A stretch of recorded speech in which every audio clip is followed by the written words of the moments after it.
Assalamualaikum warahmatullahi wabarakatuh. Pernahkah kalian bertanya-tanya mengapa bisa terjadi banjir, tanah longsor, kekeringan, dan erosi?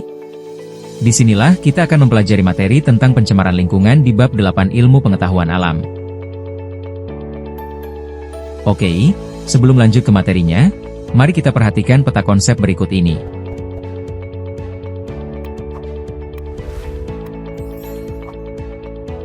Number 1.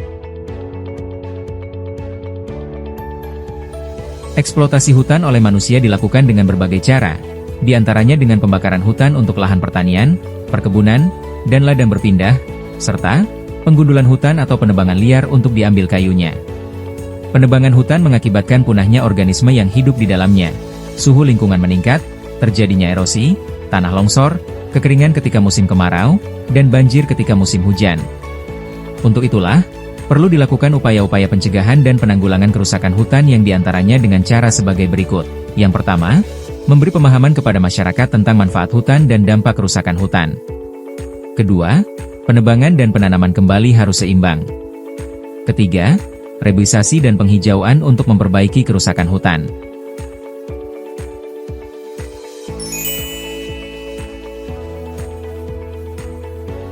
Pencemaran lingkungan. Timbulnya endapan, koloid dan bahan terlarut.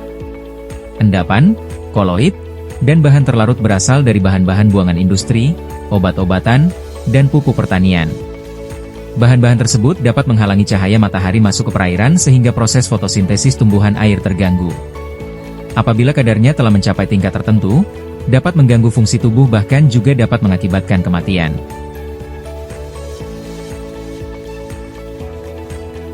Pencemaran air. Perubahan pH.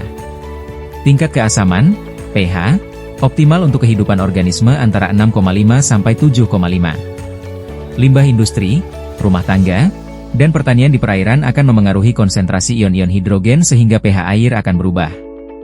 Mungkin di atas 7,5 atau di bawah 6,5. Hal ini akan mengganggu kehidupan organisme akuatik.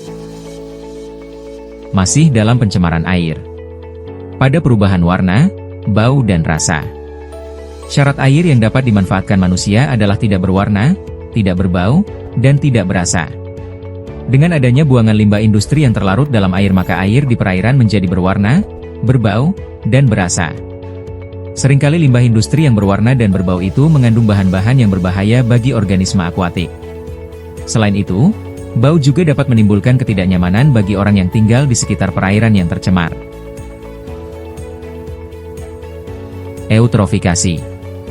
Syarat air yang dapat dimanfaatkan manusia adalah tidak berwarna, tidak berbau, dan tidak berasa. Dengan adanya buangan limbah industri yang terlarut dalam air maka air di perairan menjadi berwarna, berbau, dan berasa. Seringkali limbah industri yang berwarna dan berbau itu mengandung bahan-bahan yang berbahaya bagi organisme akuatik.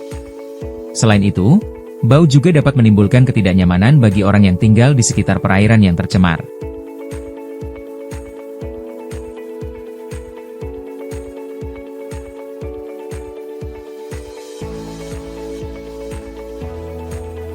Pencemaran udara. Rusaknya lapisan ozon. Lapisan ozon dapat rusak karena bereaksi dengan radikal bebas klor yang berasal dari senyawa CFC, klorofluorokarbon, yang banyak digunakan sebagai bahan pendingin AC, lemari es, bahan penyemprot insektisida, penyemprot parfum, penyemprot cat, dan penyemprot rambut. Pemanasan global. Panas matahari yang mencapai permukaan bumi seharusnya dipantulkan ke angkasa. Namun, karena bumi diselimuti oleh gas-gas pencemar, panas matahari dipantulkan kembali ke permukaan bumi dan panas matahari terperangkap di atmosfer. Peristiwa ini mirip dengan peristiwa di rumah kaca, sehingga dinamakan efek rumah kaca. Hal ini berdampak pada meningkatnya suhu bumi, yang dikenal dengan pemanasan global. Hujan asam. Jika asam sulfit dan asam sulfat turun ke bumi bersama-sama, maka akan terjadi hujan asam.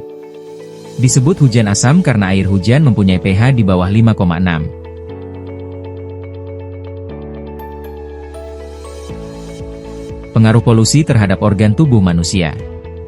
Mata. Mata menjadi berair, pedih dan penglihatan menjadi kabur akibat senyawa-senyawa tertentu dalam asap. Pernafasan. Iritasi pada hidung, tenggorokan terasa seperti terbakar, dan partikel dapat melemahkan daya tahan paru-paru terhadap infeksi. Jantung. Jantung menjadi lemah akibat sel-sel darah merah terhambat dalam menyalurkan oksigen ke seluruh tubuh. Ini terjadi karena banyaknya Ko2 dalam sel-sel darah. Otak. Melemahnya fungsi dan koordinasi motorik karena menurunnya kadar oksigen di otak.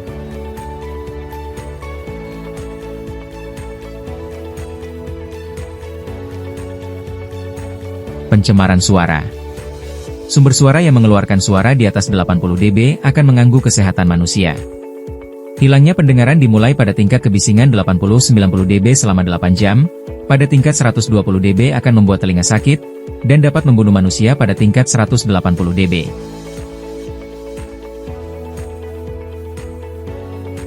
Bagaimana cara-cara mengatasi suara bising? Penyelesaian, upaya penanggulangan pencemaran suara adalah sebagai berikut. Membuat dinding kedap suara. Menanam tanaman untuk meredam suara di sekitar rumah, jalan, dan pabrik. Mesin-mesin yang dapat mengeluarkan suara bising harus dilengkapi alat peredam suara. Para pekerja harus menggunakan penutup telinga untuk mencegah ketulian.